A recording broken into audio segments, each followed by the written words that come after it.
Cleanse the nail. Remove the shine, the surface shine. Okay. Then push back the cuticle. Push back the cuticle. Just to expose the nail, push back the cuticles.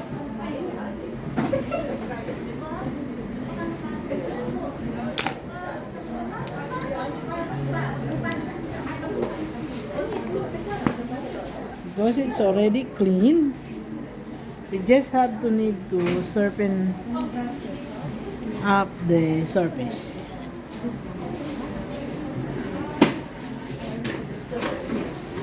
We are using a sanding band. Okay, this is sanding band and mandrel. 20 RPM of the nail drill. Reason why we have to remove the shine, so that whenever we apply anything on the nail enhancement, not the regular polish, it will stay. Whatever you apply, acrylic, soft gel, poly gel, builder, what is this? Gelish, it will stay.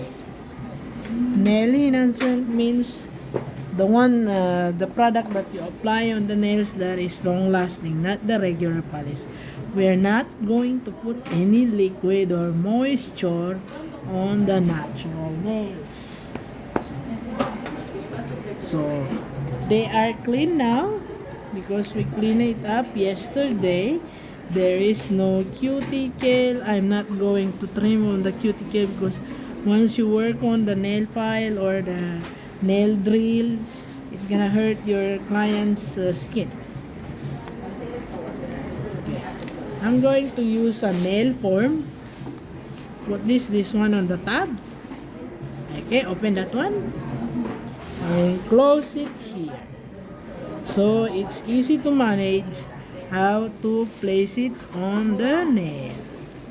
Just do like this. Okay, put it under the nail, secure it, and it's done. Okay. Another thing, we do every type of extension. This one, I'm going to scalp an acrylic. Okay, that is sculpting because there's nail form.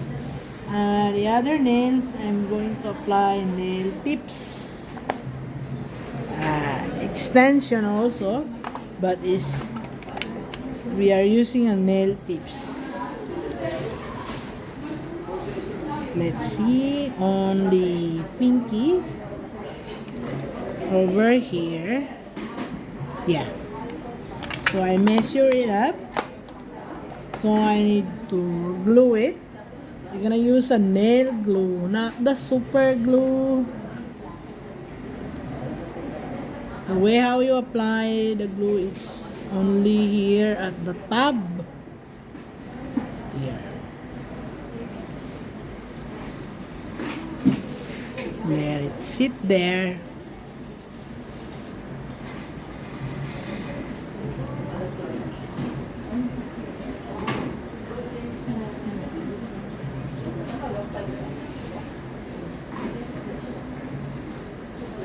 Okay. Ito dry.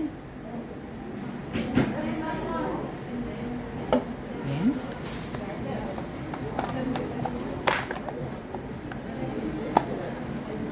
use that one.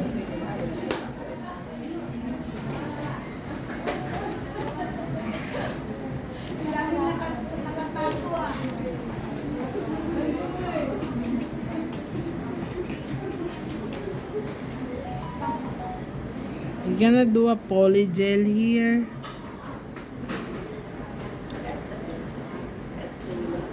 I'm going to put a nail form.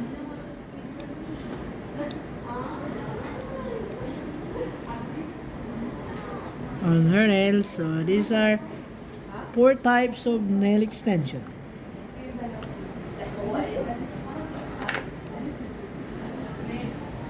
So we're gonna put a dehydrator, pH bond. in all the nails. Okay? Just to kill the germs, bacteria.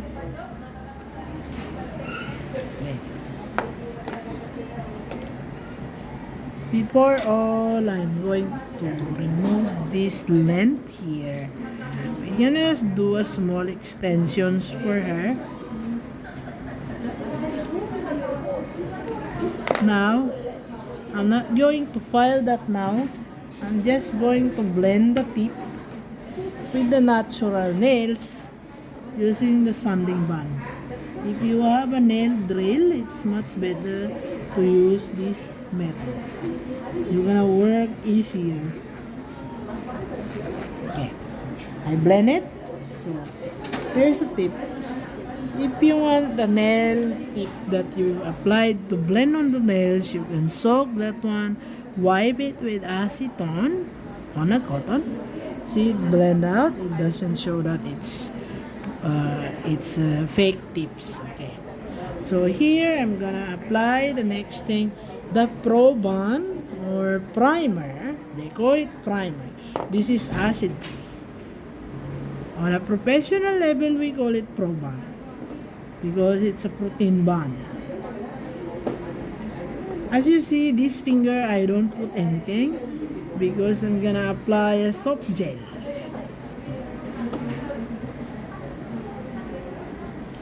Okay. So now I'm going to apply acrylic here. Here is acrylic also. Here is poly gel and here is soft gel. Soft gel is this one. This is the latest innovation for nails. It's already pre-shaped, precision, ready to apply. This is not a plastic tips. This is made up of gel.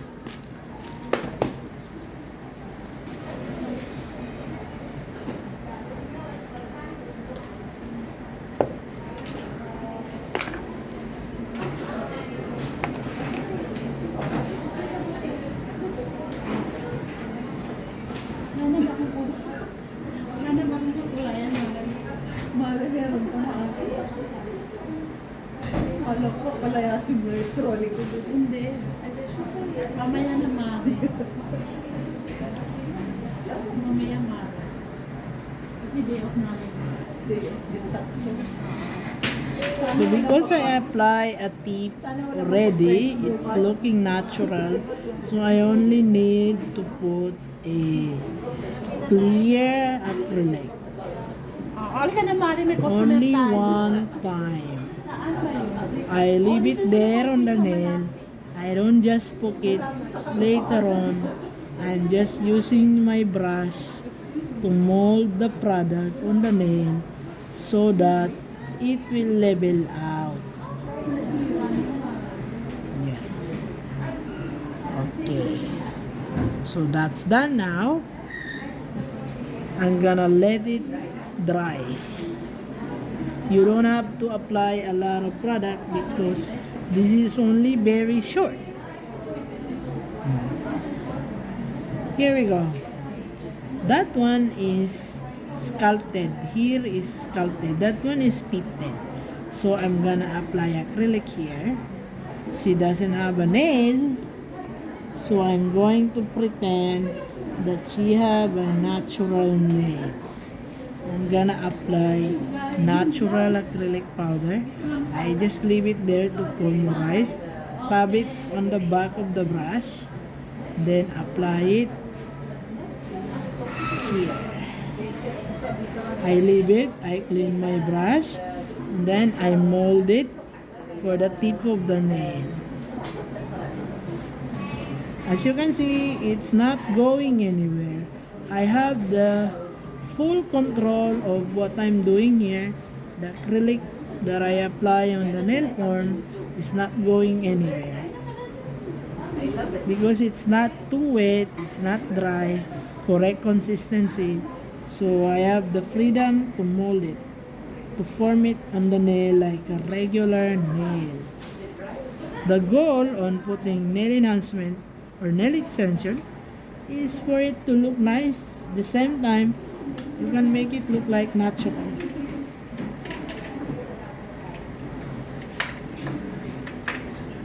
Okay. Leave it to polymerize.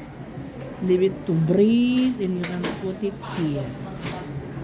See, I'm not moving it. It doesn't move because the liquid that I put on my brush is just enough for the powder.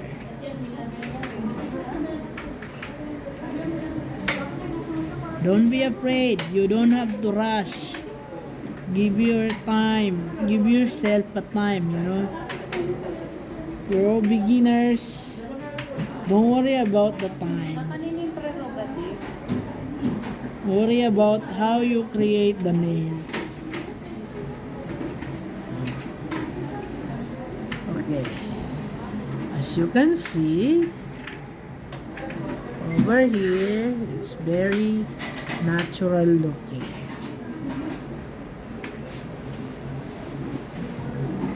This one is dry already.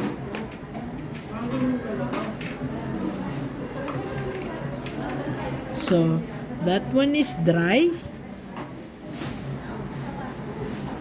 You can pinch now the nail.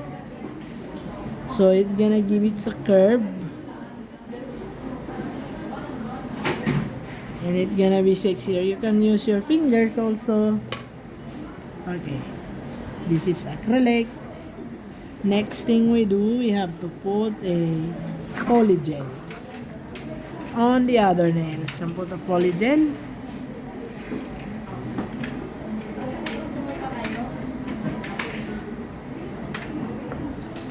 We will put a polygel on the other nails. When working with any types of enhancement, you cannot determine if it's acrylic, gel, gel extension, gel X, or soft gel. When it's done properly, the same thing, the finish is still the same. So, I'm going to put a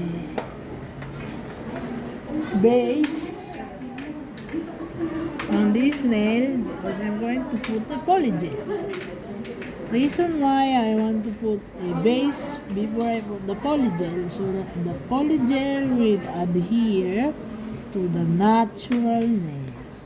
So you can do it in the machine, gelish machine, for 30 seconds, and then I can put the polygel.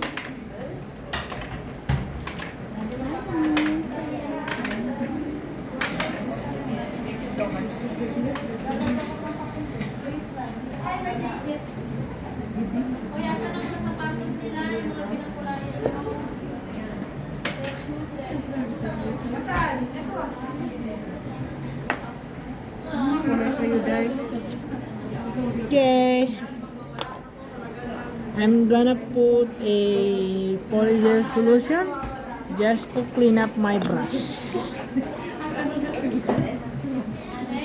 And this is the polygel. It's acrygel, polygel, acrygel. It's the same. And the brush for that is different, not like my acrylic brush that I use for the acrylic. So, she's not going to put a very long extension, just a regular one. I'm gonna clean this.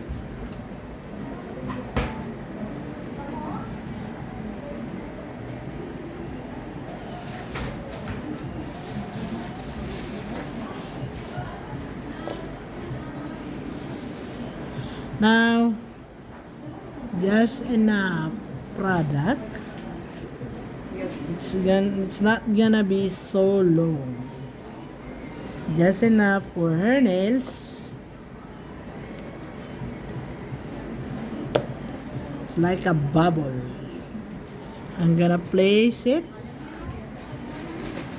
I'm gonna place it on the middle of the nail. And then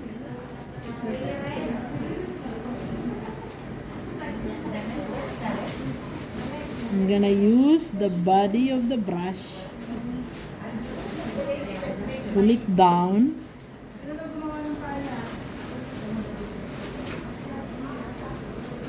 I have to apply it all over her nail. This is polygel. The polygel is not like the acrylic that is air dry. It's gonna dries up in the air. Polygel, no. So I can drag it down. This one I did a bit product. I take too much. That's fine. Don't panic. No need to look up the time how long you do it. The important is you do it right. Because for beginners, it's not about, yay, she took long time. No.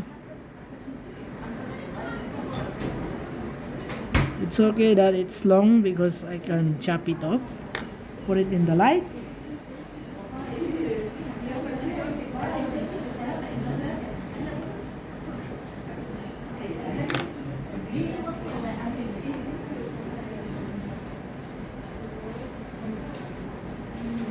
Yan mo, ang bilis ng time.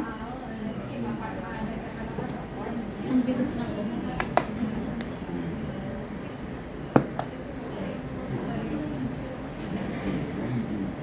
Okay, give me. So you can pinch this now because the acrylic is dry, and also this. Here we're gonna apply a acrylic. We're gonna apply this soft gel on her index finger. We're gonna apply soft gel. This is already pre-shaped. Okay, I talk about this in earlier time. These are the easiest type of extension. Also the same price of acrylic, but it's less damaging and it's very good for beginners. Teacher. My teacher. Amazing teacher. So like this, you're gonna press that one, measure it. Okay, it's supposed to fit all and covers the sides of the nails. You cannot apply a smaller gel tips on a bigger nails. It should be the same. So I'm gonna soak up the back of this with a primer so that when I apply it on the nails, it will adhere. Now, I'm gonna apply a soft gel tips. So my technique here, I'm gonna apply base coat, any base coat of the gel. You apply it on the natural nails nicely. Put it in the gel machine for 30 seconds.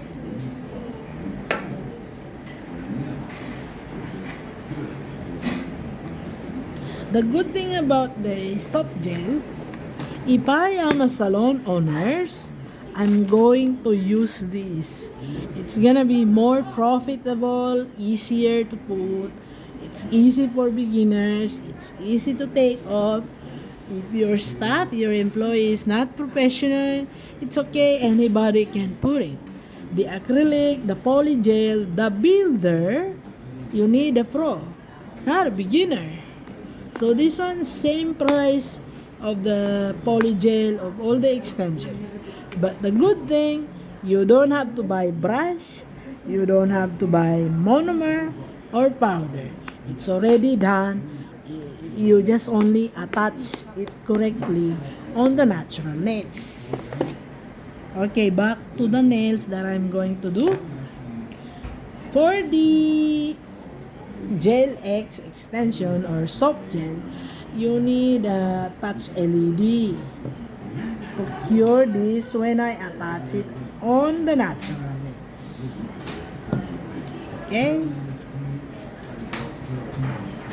So, that one, it's not applied using a nail glue.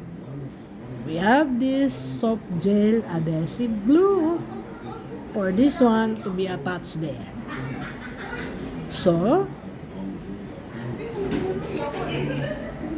I'm gonna put this at the back of the gel tips because you have a nail over there.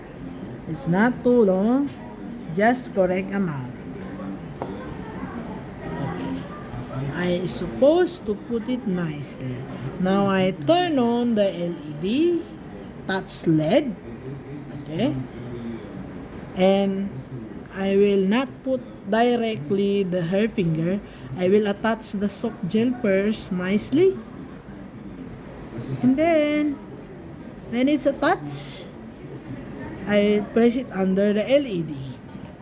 Yes, and as you can see, there's this excess gel glue. You can remove it like this.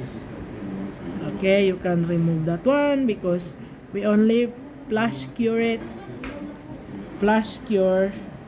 the gel tips. Now she can place this one on the gel machine for 60 seconds. After that, if I put it correctly, and you're done.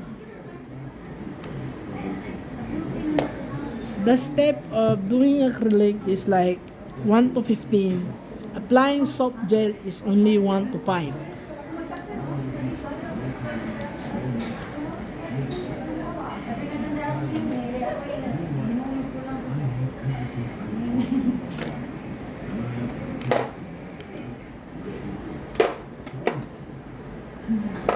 Okay.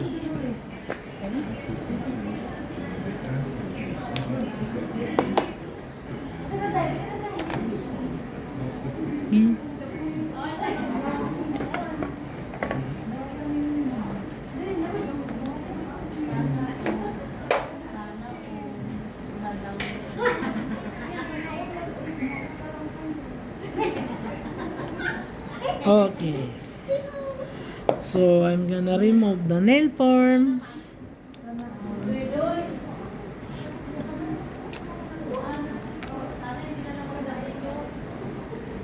Okay.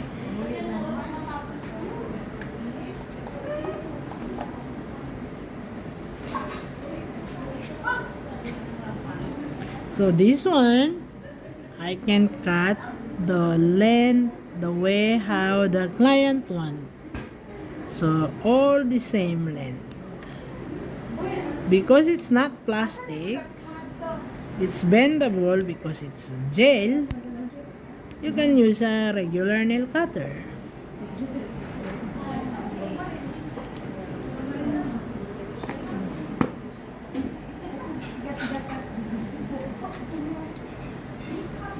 So this nail, the poly gel, I'm sorry I put too much product. I'm going to remove the length to make it all the same with the rest of the nails. I'm using a nail drill.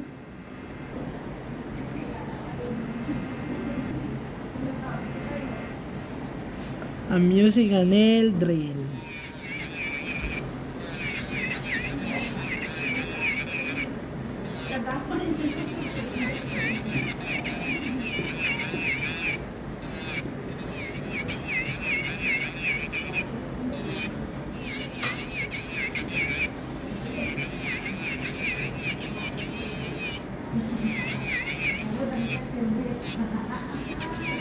This is the polygel. It's too much dusty. Too many powder on my clothes now. And this is acrylic, which is the hardest of the extension. This is the most difficult thing to do. Acrylic sculpted extension. Okay. It's very advancement when you're using a nail drill because the machine does itself for you. So this one, guys, the soft gel extension, I don't need to buff like all those three because it's already sculpted, it's already made. So I make this one a bit shorter because it's longer than the others. Clean up the tip because today is our last day for this training, and I hope that she learn.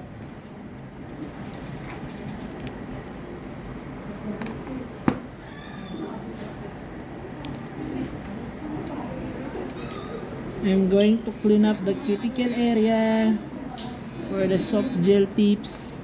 That one only I need to clean it up because we have an excess glue. This one, the 5-in-1 barrel drill bit, it's amazing because it's also shaping the surface of the nail, removes the bulk, the roughness, and cleans out the product that is on the skin. Don't be afraid to use a nail drill. Practice, practice. Nobody starts as a professional. See, as you see, I did not take the file. I will take the file lastly when I'm shaping the nails. Because if I file before I remove all this length finish, I will be tired. Now I'm filing it. We're gonna shape her nails into a square shape, soft square, because it's a beginner nail tech. So she can function also.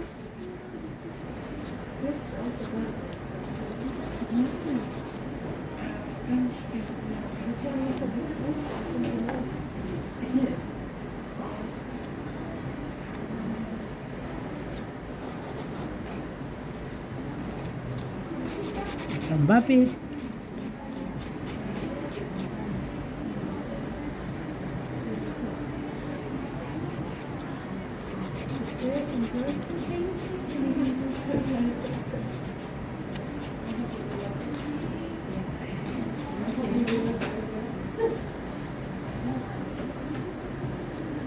It's my first time doing that a lot, right? Because I used to do it. Banana. Thank you so much.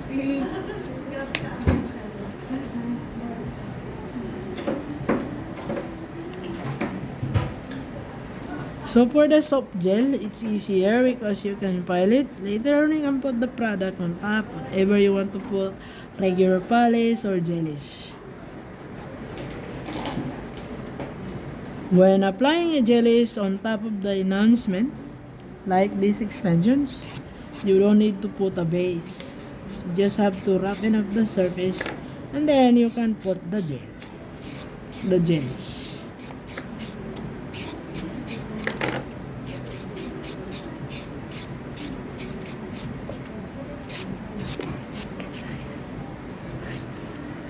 From here?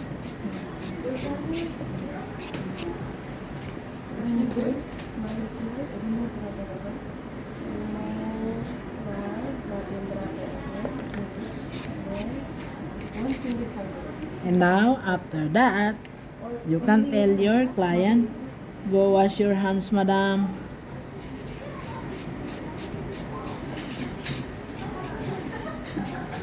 So, if a customer have an extensions on, you can ask her if she want to put regular polish or gelish. So, after I file everything, I look at my angle how is the nail looking, so I can fix the shape, like to soften it, because she is having a soft square. You can use a buffer to soften the edges. So, when I put color here, it won't look like they are not all the same. You cannot tell if it's acrylic, builder, polygel, soft gel, or okay. Here now, we finish. So after that, I'm going to put a top coat because she's not going to put a color. She wanna study what we put on her nails. Why I put a top coat, gel top coat? To seal what I put in her nails and to, so it stays clean.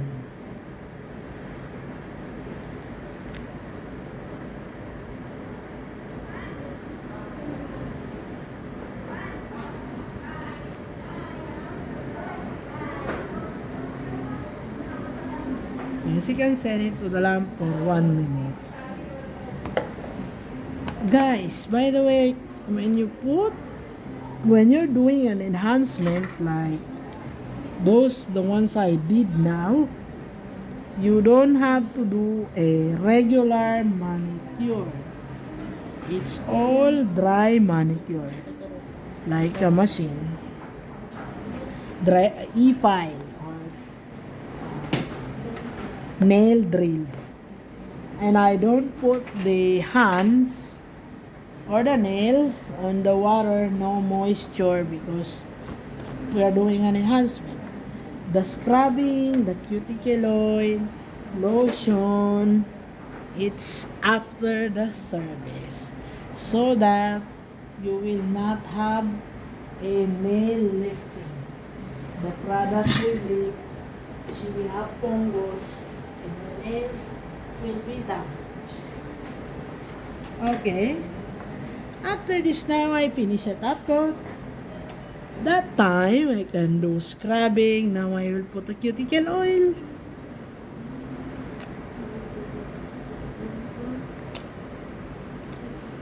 And she's done. She can put here a regular color. Turn the finger down. You can clean it. She's done. Your customer will be happy. And bonus is that if she feel it sharp, you can put this to clean up the sharpness of the extensions. Okay, and that's all for today. Thank you. Bye.